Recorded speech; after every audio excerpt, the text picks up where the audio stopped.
Привіт! Я Остап Українець, і сьогодні ми нарешті закінчимо обговорювати ту тему, яку почали іще в липні.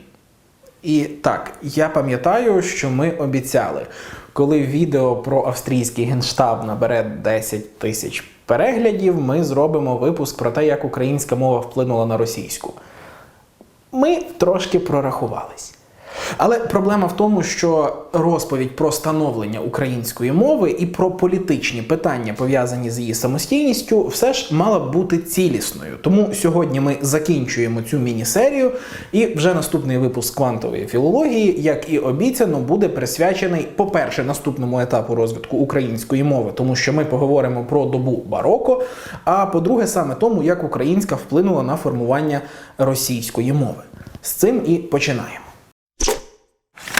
Дисклеймер. Якщо ви раптом русофобофоби, краще не дивіться це відео.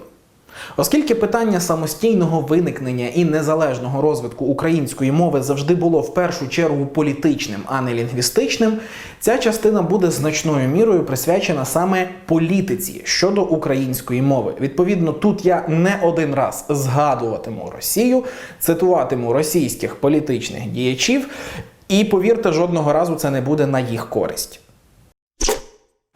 У попередніх відео ми з'ясували, що історія української мови, як і історія всіх слов'янських мов, сягає в минуле приблизно на 1300 років. Тоді розпалась праслов'янська, і на базах різних регіональних говірок почали формуватися ті розмовні мови, які, зрештою, ми сьогодні знаємо як слов'янські. Так, це були не ті мови, якими ми говоримо сьогодні. Абсолютно.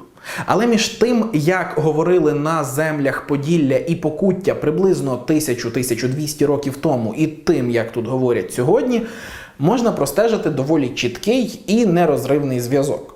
Так само білоруську мову можна простежити до середньовічних говірок, якими говорили в окресах Смоленська і Полоцька, а російську мову можна простежити до середньовічних говірок, які побутували на найсхідніших окраїнах Руси. Проте пильнуйте, розмовні або ж вернакулярні говірки – це не те саме, що літературні мови. Так само, як тосканський діалект не був літературним аж до 14 століття, поступаючись у цьому латині, так само давньоруська мова, хоч була універсальною і книжною, все ж не була розмовною. І ні українська, ні російська, ні білоруська з неї не походять, її не породили, не були її діалектами і взагалі пов'язані з нею доволі слабко. І здебільшого на словниковому рівні. Розмовні, тобто живі слов'янські мови розвивалися від розпаду праслов'янської до приблизно 16-17 століть, коли набули уже здебільшого того вигляду, який ми знаємо зараз. І вони продовжують розвиватись і змінюватись. Важливо пам'ятати, що ми не знаємо і не можемо знати, коли точно утворилась та чи та мова. Мовознавство просто не дає відповідей на такі запитання. Все, що в нас є, це засвідчений процес тривалого розвитку. Але якщо уже в нас є мовознавство, котре стверджує все те, що я розповів досі, звідки взагалі взялась оця ідея общерусского язика, чи віпчоруської мови? Якщо ви читали Шевельова, то зараз, ймовірно, почуєте не надто багато нового. Якщо ви не читали Шевельова, то вмощуйтесь і слухайте, а тоді ідіть читайте. Покликання на статтю я, як і минулого разу, залишу в описі до відео. І ще один нюанс. У цьому відео слово «общерусський» я системно перекладатиму як «віпчоруський». І наприкінці поясню чому. Тому не дивуйтесь, будь ласка. Найдавніше вживання цього слова у листі слов'янофіла Івана Аксакова до Миколи Костомарова, де він говорить про цільність віпчоруського розвитку. Це 1861 рік. Наступного разу це слово з'являється вже 1876 року. Тоді Міхаїл Юзефович, ініціатор Емського акту, у своїй записці називає Київ віпчоруською святиною і зіставляє Київ з Москвою, у якій сидить віпчоруський цар. Обидва перші вживання цього слова за дивовижним збігом траплялися безпосередньо перед жорсткими репресіями проти української мови. І якщо в першому випадку ще можна говорити про збіг, то у другому випадку саме такий слововжиток – це явна ідеологема, покликана зблизити Київ і Москву. А походить цей термін іще з початку 19 століття, а конкретно з міністра просвіти Сергія Уварова. Він був міністром просвіти безпосередньо після Великої Французької революції і активно оперував поняттям, цитую російською, «общий русский», і ще записаний двома словами.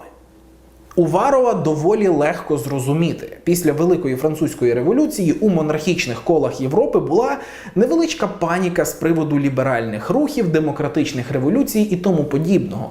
Тому монархії стрімко ставали все консервативнішими і консервативнішими, намагалися концентрувати абсолютну владу в своїх руках, зокрема робити народи якомога монолітнішими.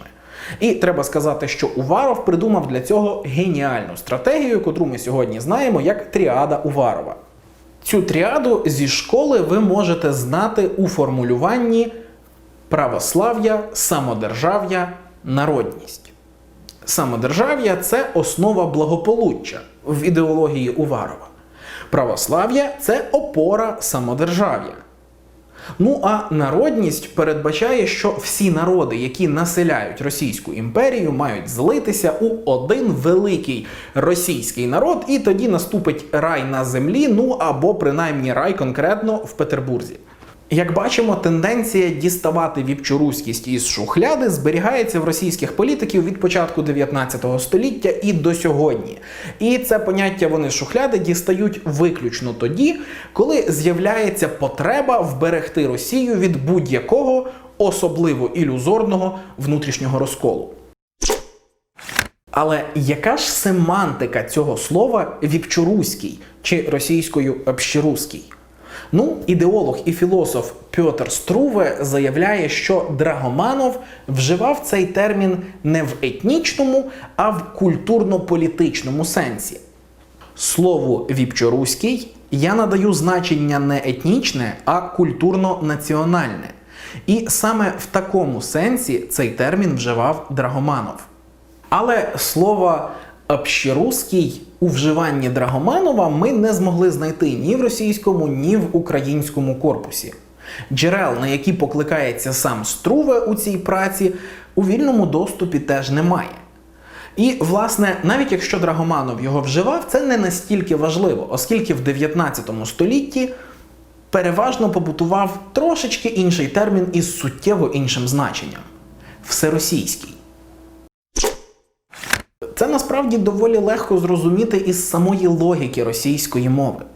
Термін «Малоросія», яким у 19 столітті називали Наддніпрянщину і Слобожанщину, не міг існувати у так званому общеруському суспільстві, оскільки тоді слова «руський» і «російський» означали суттєво різні речі. Російський стосувався імперії, держави, у якій ці діячі жили. А слово «руський» вживалося на позначення середньовічних державних утворень. І етнічну, і культурну, і соціально-політичну єдність практично до ХХ століття окреслювали здебільшого саме словом «всеросійський». Винятків було вкрай мало, і, як ви могли побачити раніше, всі вони мали чіткий заідеологізований характер. Поняття «русський» як синонім слову «російський» вживалося саме тоді, коли Російській імперії потрібно було обґрунтувати свої права на київську, тобто на середньовічну руську спадщину. Тобто, коли Росія провадила стосовно України ту політику, яку послідовно провадить і до сьогодні. Для того, щоб переконатися, що в живій мові слово «общеруський» у 19 столітті практично що не існувало, достатньо глянути на праці такого ключового ідеолога всеросійської державності і народності, як Погодін. Якщо Погодін пише про імператора, то це всеросійський цар або правитель. Якщо він пише про Пушкіна, то це всеросійський поет. Ні Погодін, ні сам Пушкін, ні Тарас Шевченко, ні раніші літописи чи хроніки, ні інші політичні діячі 19 століття слова «общеруський» у значенні «всеросійський» чи «загальноімперський» просто не вживають.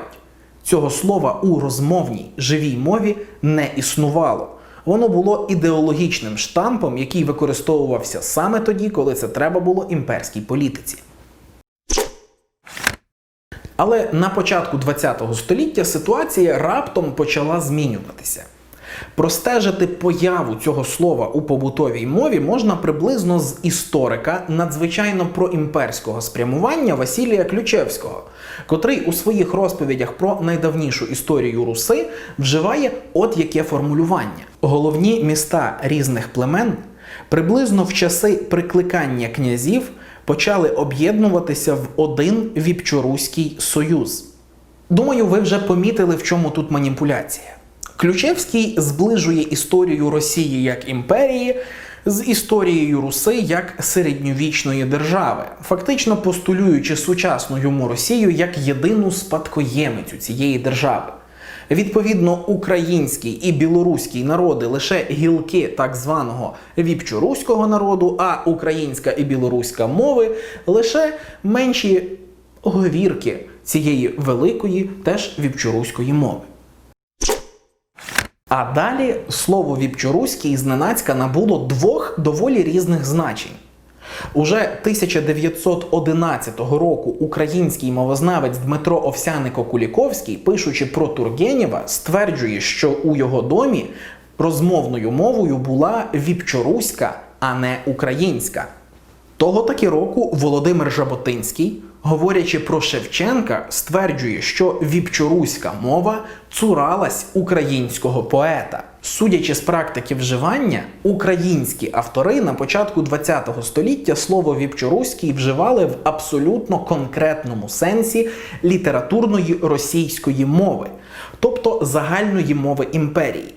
Це легко помітити з того, що вони однозначно протиставляли віпчоруську мову українській. Але, я думаю, ви легко здогадаєтесь, хто такого не робив. А не робила такого політична еліта Росії. Власне, російські ліві ліберали, котрі прийшли ненадовго до влади після революції, підхопили слово «віпчоруський» саме в тому сенсі, в якому його вживав махровий імперець Ключевський. Так, Струве демонструє абсолютно неліві, абсолютно імперські та шовіністичні погляди, коли говорить про віпчоруську спільноту в контексті України. Проте Струве можна зрозуміти. Він все-таки мав ліві погляди, тобто він був антиімперцем. А тому, коли він говорить про Австрійську імперію, наступна цитата виглядає цілком закономірно. Разом зі знищенням австрійського буття Галіції і повним крахом австрійської орієнтації галицьких українських політиків має зникнути і вирощена в Галіції поза умовами руського життя і культури форма малоруського, в дужках, українського руху, який заперечує віпчоруську мову та віпчоруську культуру. Пам'ятаєте історію про те, як австрійський генштаб вигадав українську мову? Оце от ви щойно прослухали історію про те, як австрійський генштаб вигадав українську мову. Тому що, якщо українська культура, українська мова чи будь-що українське здатне до самостійного, повнокровного і незалежного існування поза межами Російської імперії, то ця українськість неодмінно має бути якась не така, якась неповноцінна. Оскільки самостійне існування чогось українського поза межами Росії загрожує самій ідеї, на якій створено тогочасну російську державу. До речі, абсолютно не дивно, що саме в такому значенні слово, цитую російською, «общеруський» вживали також Ленін і Сталін. Вже з кінця 20-х років можна помітити ще одну цікаву тенденцію. Слово «общеруський» починає регулярно з'являтися у текстах таких немаловідомих людей, як Денікін, Шульгін, Трифонов та інші видатні діячі Білого руху. І це прикметно, бо, як ви пам'ятаєте, їхні колеги із монархічного табору іще за кілька десятиліть перед цим послуговувались виключно термінами «всеросійський» або «великоросійський» і ніякого тобі «общерусского». Ну і тут залишається лише погодитися з висновками Шевельова. Слово «общеруський» вживалося тоді і тільки тоді, коли Україну потрібно було включити в ширший імперський контекст як його невід'ємну частину.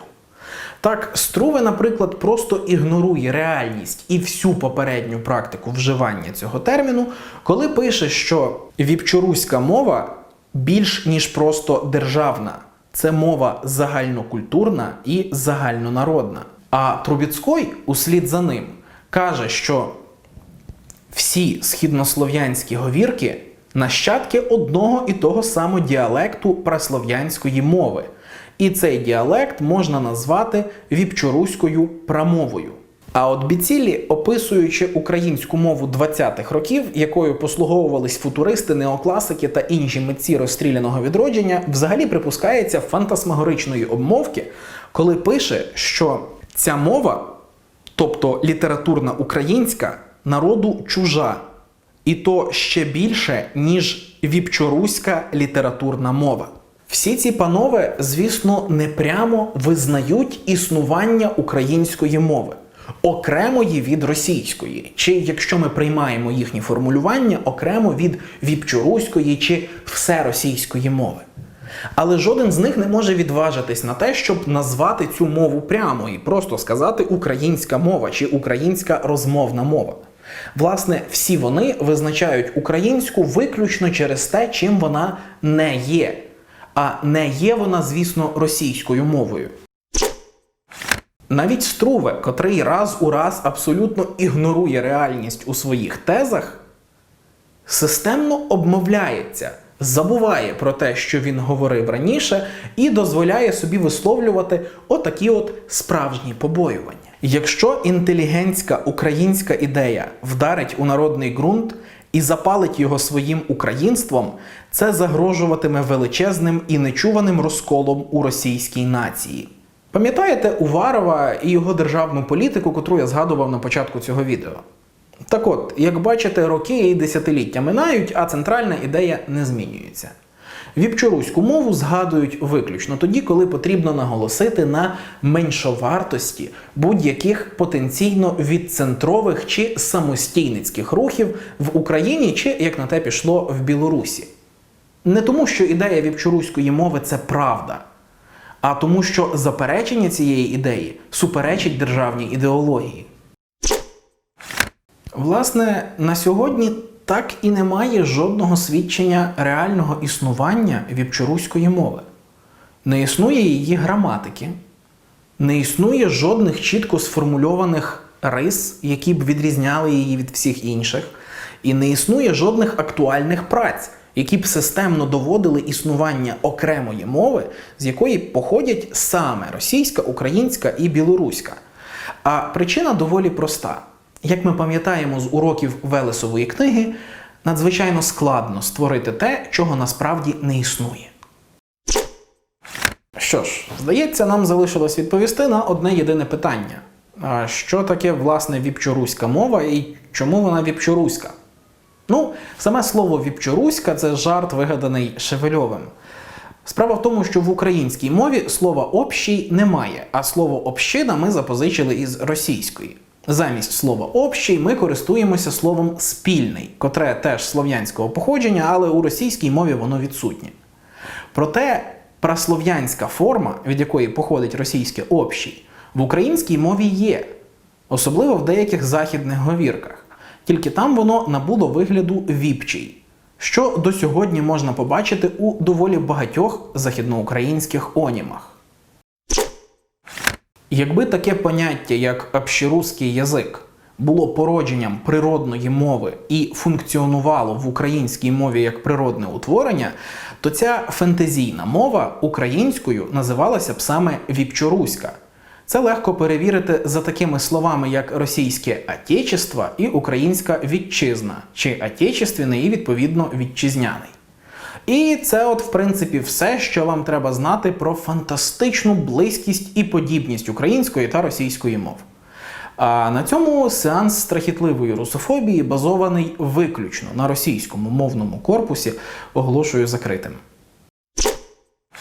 Якщо ви додивилися це відео до кінця і не вимкнули його з опалу десь на середині, дякую вам велике.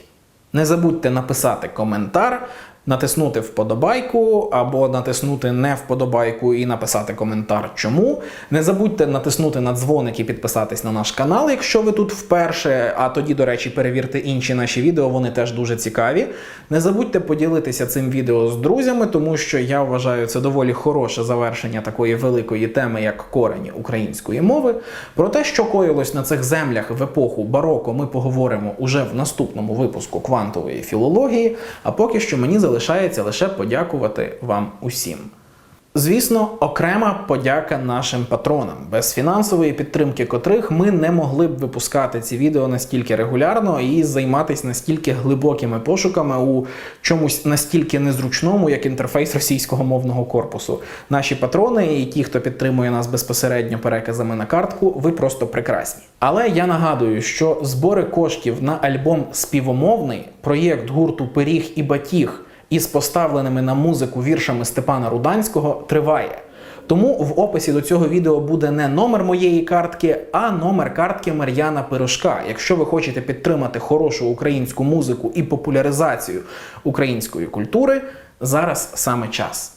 На цьому я таки остаточно прощаюся. Дякую за увагу і бувайте!